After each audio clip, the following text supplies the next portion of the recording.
This video was requested by Humblebee. Thank you so much for asking for this movie. I truly think it's one of Spielberg's more underrated films, and yeah, I hope you enjoy it.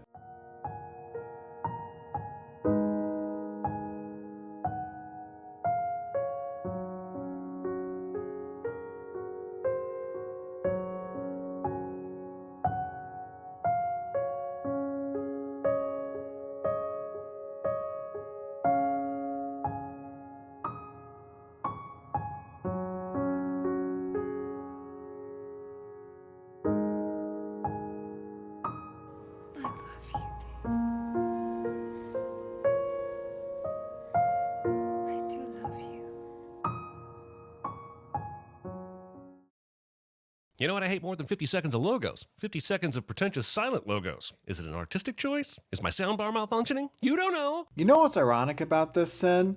This video took 28 seconds before we got to the first sin. I'm not joking. The first 17 seconds were promoting this Sin Week that was going on back in January of 2023, and then the next 11 was the long intro. Like, surely you of all people would be just as upset at this as you are at these logos, right? Artificial. This would be a whole lot funnier if you didn't show the whole title card in the intro. You literally ruined your own joke before the joke could be told. Those were the years after the ice caps had melted because of the greenhouse gases. Narration. Do you want the movie to shove text on screen to explain this? Oh, wait, no you don't. You literally complained about that when you sinned the Hunger Games twice. Do you want characters to explain it? No, it's not that either. You've complained about movies giving exposition all the time. So, how do you want this information to be conveyed then? Because it doesn't seem like there's a solution that you'll be satisfied with. To create an artificial being has been the dream of man since the birth of science. Has it though? The birth of science was likely just the first time we made fire or decided to test out how shaping the club head could impact our hunting abilities, and I doubt Homo habilis was pondering at that moment how to build himself a robot mini-me. I'm pretty sure you know exactly what he meant by that. And come on, the amount of things that we used to do manually and now rely on machines to work for us makes me think we've always wanted AI to do all the work.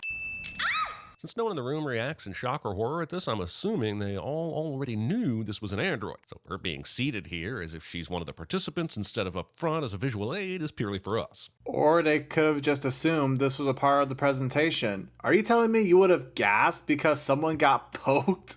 I propose that we build a robot who can love. But we ship thousands of lover models every month.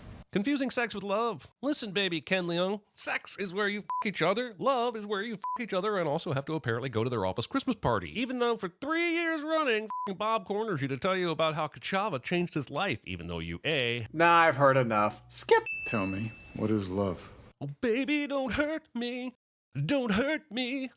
no more. Jeremy sings in a video cliche. But a mecha with a mind, with neuronal feedback. Why is everyone in this room acting like this idea is so revolutionary? I get that pulling it off will be revolutionary, but Professor Hobby is presenting this like no one has ever even considered the idea of artificial intelligence. And what's worse is that this room is acting like they're having trouble grasping the idea until he explains it to them. You just showed earlier one person confusing this statement with the lover bots that they already build and ship. Hobby is explaining what he means when he talks about a robot loving genuine care and appreciation for someone else. He also goes on to explain the idea of a robot having dreams and aspirations of their own, which is something people don't always think about when they think of AI. I personally ponder whether AI can think on its own and come to its own conclusions one day, but love is something new this movie is exploring. But in the beginning, didn't God create Adam to love him? Using the Genesis creation story as a basis for justifying scientific overreach. That's kind of the idea. The fact that corporations believe they can play God by creating life, or at least imitations of living people. Just look at Jurassic Park. Nothing about this cryo facility suggests these fall hazards are in any way necessary. You would have to be really clumsy if you fell off something like this. After 5 years, your instincts tell you to mourn him too. I get that it's the Emperor's New Clothes, but the movie is still asking us to decipher the symbolism of a big naked man painting while the characters on screen discuss the possible death of a child. This still counts as pointing things out on the screen. And then the next 4 sins are focusing on this computer screen. I'll spare you the details, it's literally just lame nitpicking, and I'll add the same amount of sins. For my next trick, I present to you a man with no neck. This is where I momentarily thought this movie was going. Even I get annoyed whenever I reference the length of these videos, but this particular one, not including the intro and outro, is 21 minutes long. Dumb stuff like this is why. I like your floor. Kill it! Burn it with fire! Only a serial killer robot starts by assessing your floor. Movie over. Humanity loses. How does analyzing the floor help with a murder? He's so real. He's not. No, he's not. This he's real, he's not real conversation goes on for all the Spielberg trying to be Kubrick amounts of some time. Okay, whatever. You're criticizing the movie for being too long, despite this video being too long. But I'm a little offended by the quip about Spielberg trying to be Kubrick. That's sort of the point, since this movie's story was originally being worked on by Kubrick before his death, and Spielberg finished the project afterwards. It makes sense for him to try and imitate his style, which I think he does an alright job at. Symbolism. Yeah, symbolism is amazing. It is why movies can be seen as art.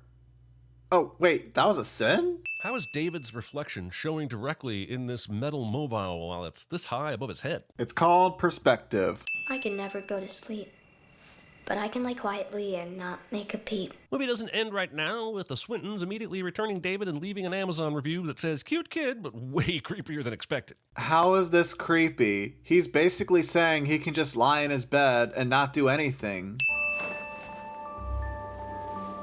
Not sure why they programmed this model with a knowledge of cinematic jump scares, but considering the kid does 2 of them within the span of 30 seconds, I think the programming team may deserve a raise for their incredible work. You and I have very different definitions on what a jump scare is. Robo-Kids! Jeremy points things out on the screen cliche. Okay, I've seen enough. This techno-tyke is a terrible stand-in for a child. How did this company find any success if it can't even get actual human mannerisms and interaction down? Do you think people would actually buy technology that was glitchy and half-baked and needed constant updates to even be somewhat usable? And the exact second you need the damn thing to actually make a phone call, it picks then to do a forced update? Wait, what was I saying? I'm just as confused as you are. What do you mean by mannerisms? He's literally just mimicking Monica, which is totally normal for a child to do. As for interaction, that's more Monica's fault, as she's been trying to ignore him for the past couple days. At least, I'm assuming that's how much time has passed.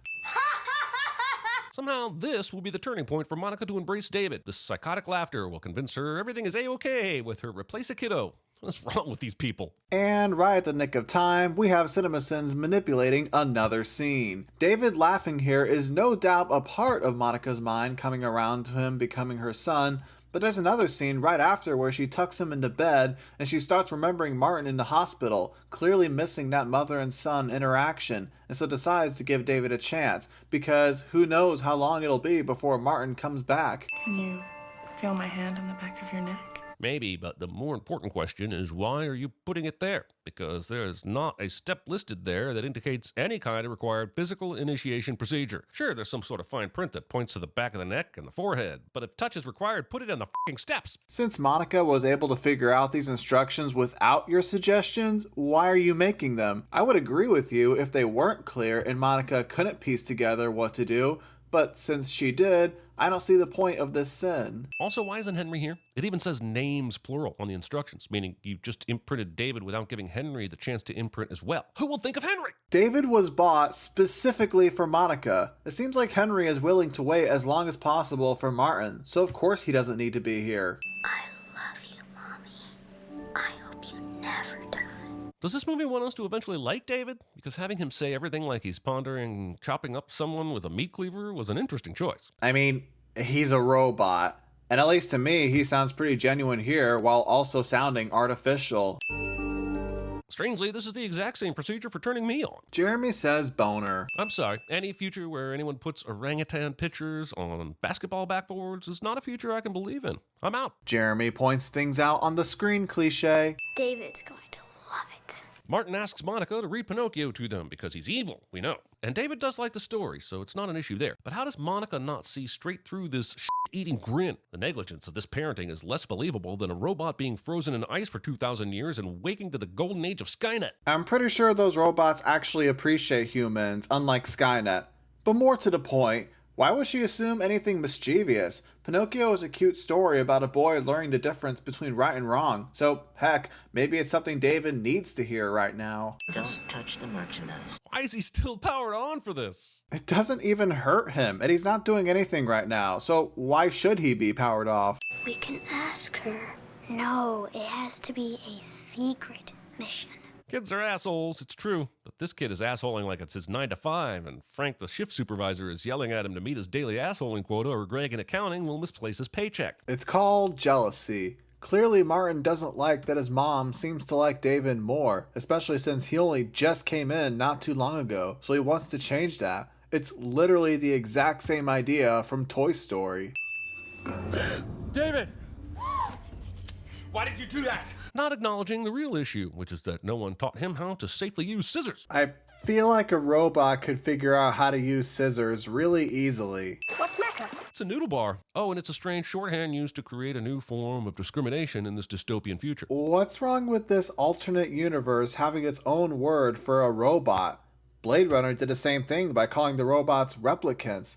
Terminator calls them cyborgs. Even Star Wars calls them droids. Then let's see what you can't pee with.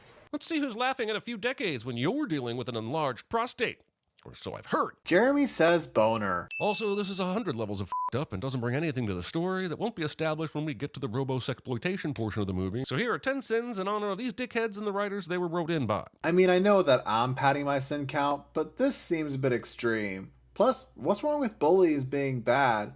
I feel like that's kind of the point, no? Damage avoidance system. DOS. Watch this. Thankfully for the script, David is aware enough to freak out when this kid tries to stick a cake knife through his skin. Not aware enough to avoid dragging another human into water. How would we have gotten these forced misunderstandings without it? What do those two things have anything to do with each other? One concerns himself while the other concerns someone else. Not only that, but David clearly doesn't understand that Martin would drown in the pool and he thinks he can protect him from the knife. And this isn't 100% a misunderstanding. While sure, Henry could likely assume that David was trying to kill Martin, Monica wouldn't. But the fact that David is willing to do stuff like this without understanding what it fully means is still dangerous, and why they decide to get rid of him. Still having human drivers in whatever the year this is. Hold on, didn't you say this in the Dead Reckoning video that my viewers didn't watch? Self-drive activated. You know, the first thing I'm going to do when the sentient AI goes rogue, not trust the self-driving car to not throw me off a mountain. That seems a little contradictory. And yeah, robots don't rise up against their makers in this movie, but I personally would still be hesitant about AI driving my car, especially since many people in this world don't even trust robots. You won't understand the reasons, but I have to leave you here. What about me? Will I understand the reasons? Walk me through how in your loving, compassionate mother's mind it makes more sense to leave him in the middle of the woods than just have him decommissioned. I mean, leave him in a giant basket in front of a church or monastery, sure, but the woods? This was a last-minute decision by Monica. She was literally on her way to get him decommissioned before she stopped herself and decided to leave him in the woods instead. And are you forgetting that David almost killed Martin? Why would she leave him in another place where he could potentially harm other humans? Objects in the mirror may be exactly as melodramatic as they appear. Sinning this shot! I'm afraid. Of me? Yes. This very much made me think that Robot David had grown up into a shiny new Jude Law, and I also very much thought that should be impossible. But what else could be happening in this transition from David being left behind to this? I knew it was stupid, but I thought it anyway, and I feel pretty firm on blaming the movie for this momentary confusion. I sort of agree this transition was strange, but why did you have to jump to that conclusion? I think you're afraid of happiness. Nope, I gave up on that about half hour ago. My biggest fear is being dropped into a completely different story with no context or warning. But it was set up by David listening to the Pinocchio story and the Blue Fairy turning him into a real boy, so they did sort of warn you. How many seconds has it been? The last time the two of you were together? 255,133. 255,133 seconds. How do you measure measure up. No, seriously, why is there way more singing in these more recent videos? Are you trying to make them less enjoyable? Why is Gattaca so concerned about getting caught? It should be clear that he's a witness, not a criminal, right? Does he not have any kind of internal recording device? Even so, would he not be able to lead the police straight to the killer? I really want to know how he could have done that. The Blue Fairy made Pinocchio into a real boy. She can make me into a real boy. She also left him in the incompetent care of an old man and a cricket. We have a whole video about it, so it's worth at least one sin here. Kind of funny that you say this and then admit you sinned Pinocchio, because I'm genuinely curious if you actually watched that movie. You're saying this as if the fairy chose Geppetto as his father, but Geppetto himself wished for him to be alive, and that was granted. You have a point about Jiminy Cricket, but the fact that you mentioned Geppetto ruins this sin.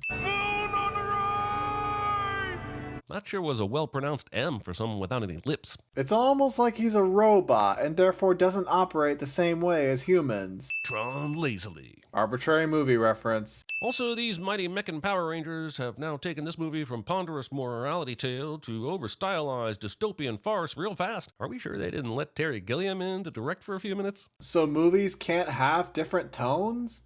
That seems pretty dumb. I'll break David. He won't. He's clearly referring to being with him to be broken by humans. It makes more sense for him to follow close behind to rescue him. Is just pouring acid over a mecha really that entertaining? Look, I'm not saying the human race isn't depraved. I'm just saying these are the most boring ways ever to destroy things. Show a little creativity. Sid from Toy Story put more thought into his destruction, and he was just a kid. But Sid simply blew up his toys. Here, people actually get to see a robot falling apart a lot slower. I think that would be more entertaining. This is the latest iteration in a series of insults to human dignity. TikTok. Nah, that belongs to YouTube Shorts. Like, what is it with YouTubers and just cutting clips out of their videos and putting them in a minute-long short? And they just feel like unnecessary content anyway when the long-form videos are right there. Why do you think I deleted all of mine? I'm not sure which is more unlikely, that this entire hydraulic fluid thirsty crowd would turn on a dime this quickly, or that none of these idiots wouldn't have accidentally hit the acid target and ended the movie early. You think these people are so heartless to just let a kid die who they don't believe to be a robot? And how will we find just one? We will ask Dr. No. Movie does not contain a Sean Connery. Arbitrary movie reference. All this and much, much more can be yours. Get in. I bet you forgot that AI was a prequel to the show Entourage, didn't you? And anything leading to that show is definitely a sin. And another reference to something that isn't AI, the movie you're currently sinning. Welcome to Dr. No. Putting a cameo in your movie featuring the Rockhopper Penguin from the Happy Feet movies. Did you just sin the movie because it has Robin Williams? Did CinemaSins just say the movie has a problem because Robin Williams features in it? That's worth a few extra sins. Combine fact with fairy tale. This works. Well, yeah. We later find out that this was a part of Professor Hobby's plan to get David to go to Manhattan, so of course it works. Our blue fairy does exist in one place and in one place only. At the end of the world where the lions weep. These are the worst directions ever. The only reason this works is that Joe heard a rumor that Manhattan was the end of the world. Later on, we'll find out that Professor Hobby is the mastermind behind this shitty clue, and he'll act as if he knocked it out of the park. But in reality, hearing this was just as likely to send David to a zoo as it was to send him to New York. Hang on, so you do know that Hobby has tampered with Dr. No, and yet you still kept that previous sin? This reminds me how someone got mad at me in my Inside Out video because I said Jeremy should have taken future events into account.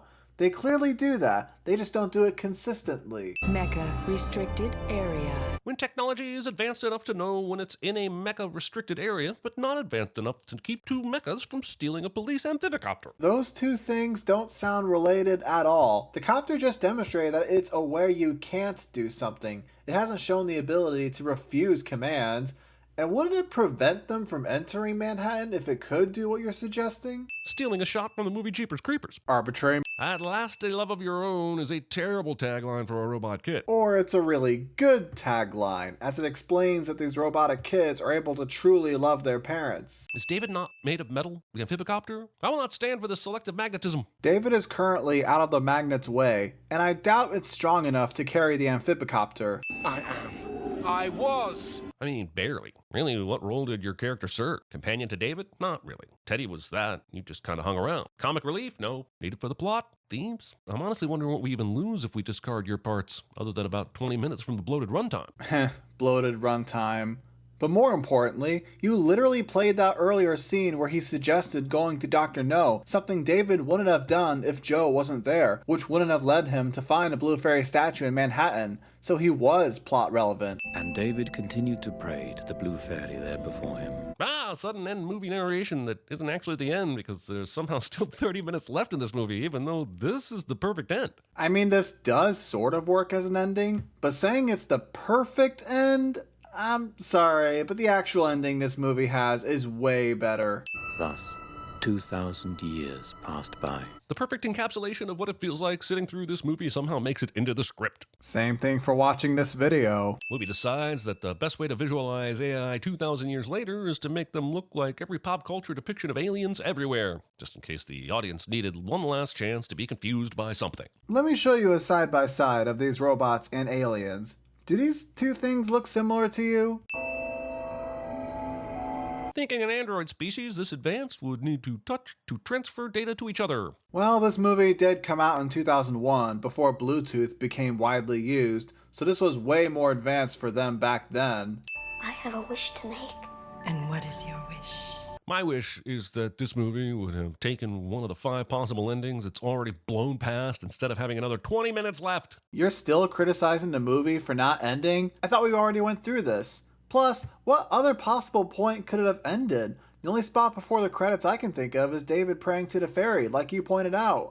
Give him what he wants. Holy shit, that's the narrator! Why is he speaking English to these droids when they were all communicating via prayer circle earlier? And where the are we right now? I assume David was in a simulation, but then we saw the not alien bots looking down at the simulation through a high-def table. So what is this now? A simulation within another simulation? Judging by the movie's final shot where we pan out from the house, my best guess is that the robots rebuilt David's house, but the sky outside is a simulation, since we see it turn from night to day when Monica is revived. David, I often felt a sort of envy of human beings. And thus begins a full 2 minutes of philosophical technobabble BS just to say, hey, we can bring back your mom, but only for a day. Just get to the point! But he can at least try and help him understand why Monica can only be revived for one day and why they're choosing to help him. But the experiment was a failure. For those who were resurrected only lived through a single day of renewed life. Wait, is this not a simulation anymore? Was it ever a simulation? I have no idea what the is going on here. I don't feel like the movie even cares. No, you were the one who just assumed that this was a simulation, so this confusion is on you. Oh yay, the boring psychotic child with no personality has finally found a way to get back to his traumatized mom who left him for dead in a forest. And we're happy, I guess? I sure was. And David has no personality? Did you not see how devastated he was when Monica left him? That's why we should be happy to see them reunited, because they love each other and deserve to be together. And for the first time in his life, he went to that place where dreams are born. And Teddy climbed up on the bed to do what he does best, sitting there and watching them sleep like a creepy, pervy pet, until eventually he dies, rusted and decomposed, and wallowing in the meaninglessness of it all. The end. Cool. Ending this video and just pointing things out on the screen. That sure was worth sitting through over 20 minutes to reach.